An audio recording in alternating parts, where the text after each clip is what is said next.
First ever factory outlet Mukunda jewelleries Kukatpally, Khammam, Kothapet, Somajiguda, Hanamkonda and Suchitra.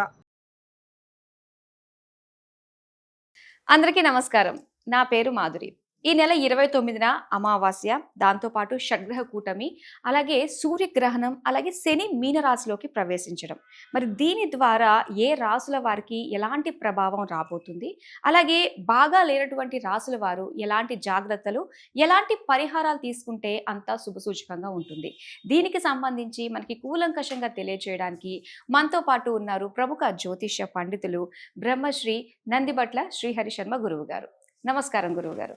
వాగర్థావివ సంపృక్తౌ వాగర్థ ప్రతిపత్తయే జగతః పితరౌ వందే పార్వతీ పరమేశ్వరౌ. సదాశివసమారంభాం శంకరాచార్య మధ్యమాం అస్మదాచార్య పర్యంతం వందే గురు పరంపరాం. ఆదిత్యాయ చ సోమాయ మంగళాయ బుధాయ చ గురుశుక్ర శనిభ్యశ్చ రాహవే కేతవే నమః. శృంగేరి జగద్గురు పీఠాధిపతులకి, కంచి పీఠాధిపతులకి నమస్కారములు తెలియజేసుకుంటూ కార్యక్రమాన్ని ప్రారంభిద్దాం. గురుగారు, మరి ఈ రకంగా అన్ని మనకి షడ్గ్రహ కూటమి, సూర్యగ్రహణం, దాంతోపాటు శని మీనరాశిలోకి ప్రవేశించడం, దీనివల్ల ప్రపంచం మొత్తం ఎలా ఉండబోతుంది అంటారు?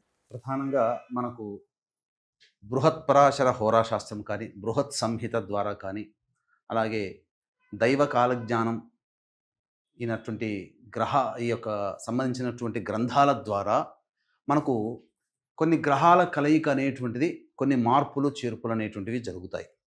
ముఖ్యంగా 2 గ్రహాల కలయిక, 3 గ్రహాల కలయిక, చాతుర్గ్రహ కూటమి, 4 గ్రహాల కలయిక, 5 గ్రహాల కలయిక, 6 గ్రహాలు, 7 గ్రహాలు, ఆఖరినది పెద్దదైనటువంటిది 8 గ్రహాల కలయిక.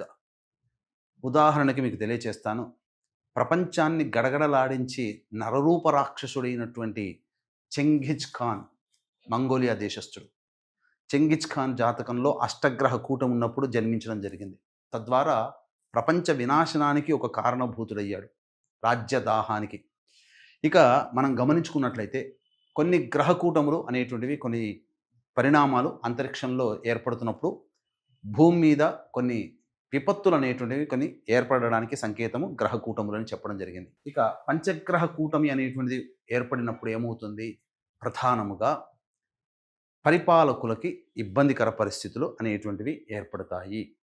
అలాగే షట్గ్రహ కూటమి అనేటువంటిది ఏర్పడినప్పుడు ఏ రాశిలో ఆ షట్గ్రహ కూటమి ఏర్పడుతుంది, లేదా ఏ రాశిలో గ్రహ కూటమిలు ఏర్పడతాయో ఆ రాశికి సంబంధించినటువంటి దేశాలకి, ఆ దేశాన్ని పరిపాలించే రాజులకి, మరియు 4 కాళ్ళతో ఉండేటువంటి ప్రాణులకి చాలా విపత్తికర పరిస్థితులు ఏర్పడబోతాయి అని మనకు శాస్త్రం చేయబడుతుంది. ఇక మనకు ఈ మీన రాశిలో ఈ గ్రహ కూటమి ఏర్పడుతుంది. అలాగే దీనికి సంబంధించి మనం ఒక్కొక్క వారీగా వద్దాం. మనం గమనించుకున్నట్లయితే ఆ రోజున సూర్యగ్రహణం కూడా ఏర్పడుతుందమ్మా. 29వ తారీఖు మనకు అది 2 గంటల 20 నిమిషాల నుంచి 4 గంటల 30 నిమిషాలు మన భారతదేశ కాలమాన పరిస్థితుల ప్రకారం చూసుకుంటే. కానీ ఈ సూర్యగ్రహణం అనేటువంటిది మన భారతదేశంలో కనిపించదు. కాబట్టి భారతదేశంలో నివసిస్తున్నటువంటి మనలాంటికి ఎవ్వరికీ కూడా నియమాలు పాటించాల్సిన అవసరం లేదు. నియమాలు అంటే ఏంటి?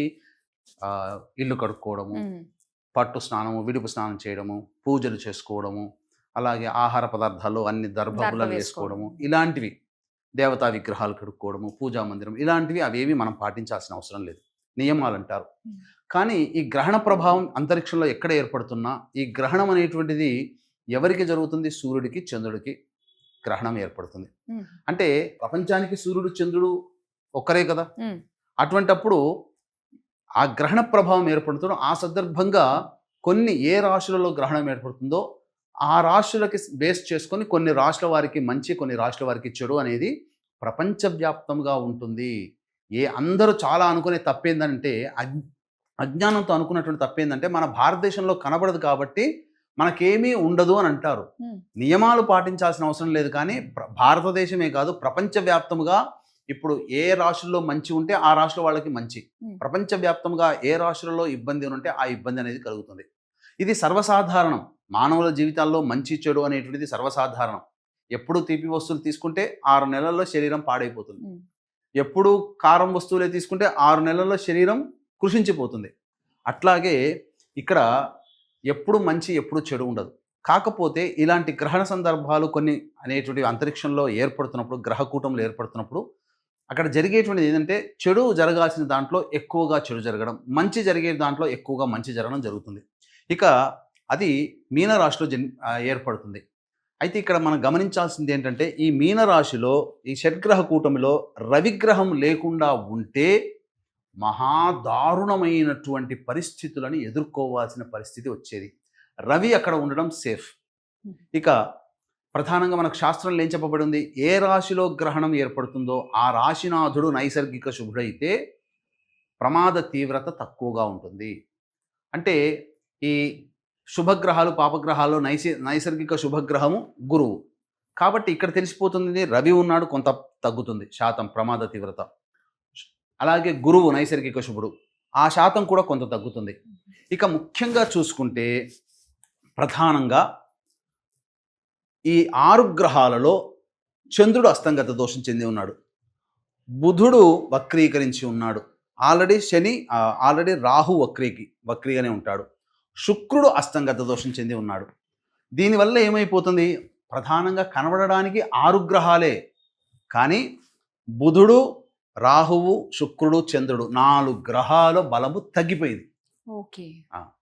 దీనివల్ల ఏమైపోతుంది, ఉన్న 6 గ్రహాల్లో 4 గ్రహాల బలం తగ్గిపోయినప్పుడు శని అప్పుడే ప్రవేశం చేస్తాడు. 29వ తారీఖు రోజునే ప్రవేశం చేస్తున్నాడు. మళ్ళీ 31వ తారీఖు కల్లా చంద్రుడు అశ్విని నక్షత్రంలో ఉంటాడు. అంటే ఈ 30వ తారీఖు సాయంత్రానికే వచ్చేసేస్తాడు అశ్విని నక్షత్రంలో. అంటే ఈ గ్రహకూటమి ప్రభావం ఎన్ని రోజులు ఉంటుంది, మహా అయితే 1.5-2 రోజుల వరకు మాత్రమే ఉంటుంది. కాబట్టి ఎవ్వరు కూడా ఆందోళన చెందాల్సిన అవసరం లేదు. కాకపోతే దీని ప్రభావం వలన కొన్ని విపత్కర పరిస్థితులు అనేటువంటి ఉంటాయి. ప్రపంచవ్యాప్తముగా ఎక్కడ ఇబ్బందికరంగా ఉంటుందంటే ఈ యొక్క జలతత్వం అనగా ఇంకొక ఎక్స్ప్లెనేషన్ కూడా తెలియజేస్తాను. ఈ రాశ్యాధిపతి అయినటువంటి గురువు రోహిణి నక్షత్రంలో ఉండడం అనగా శుభ నక్షత్రంలో పడ్డాడు. ఈ మీన రాశ్యాధిపతి అయినటువంటి గురువు చంద్రుడి నక్షత్రంలో ఉండడం. అలాగే కుజుడు ముఖ్యంగా చూసుకున్నట్లయితే కుజుడు గురు నక్షత్రంలో ఉండడం, అట్టి గురువు యొక్క రాశిలో ఈ యొక్క సంబంధించినటువంటి షడ్గ్రహ కూటమి సూర్యగ్రహణం ఏర్పడుతూ ఉండడం.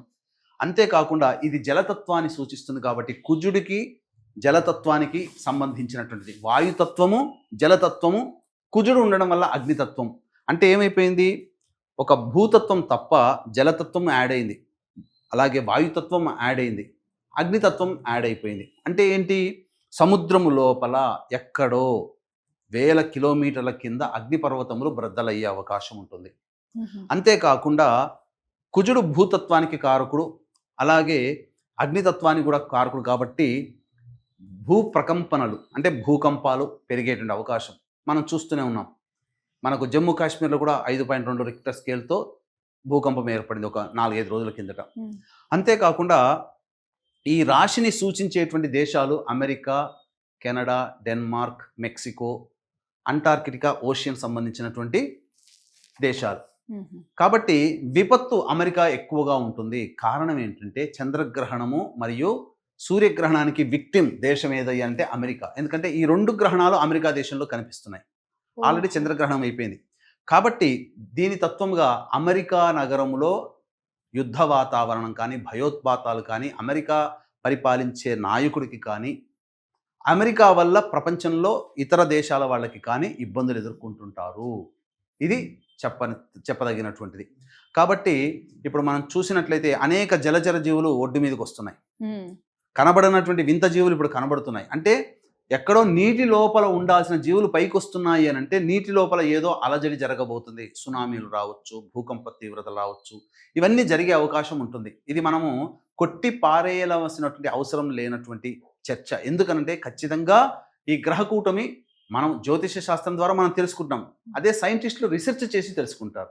మనకి వాళ్ళకి పెద్ద తేడా ఏమి లేదు. కాకపోతే గ్రహకూటమిని అనుసరించి మన మహర్షులు అందించినటువంటి విజ్ఞానం ప్రకారం ఇలా జరగబోతుంది భవిష్యత్తులో అని చెప్పబడుతుంది. ఇది ప్రపంచానికి జరిగేటువంటి విపత్తుగా మనం చెప్పుకోవచ్చు. ఇక భారతదేశం విషయానికి వచ్చేసేసరికి మీనరాశి ఈశాన్య రాష్ట్రాలకు సంబంధించినటువంటి దేశము. మన దేశంలో కొన్ని రాష్ట్రాలు ఉన్నాయి కాబట్టి అవేంటి, అస్సాం, మణిపూర్, మిజోరాం, వెస్ట్ బెంగాల్.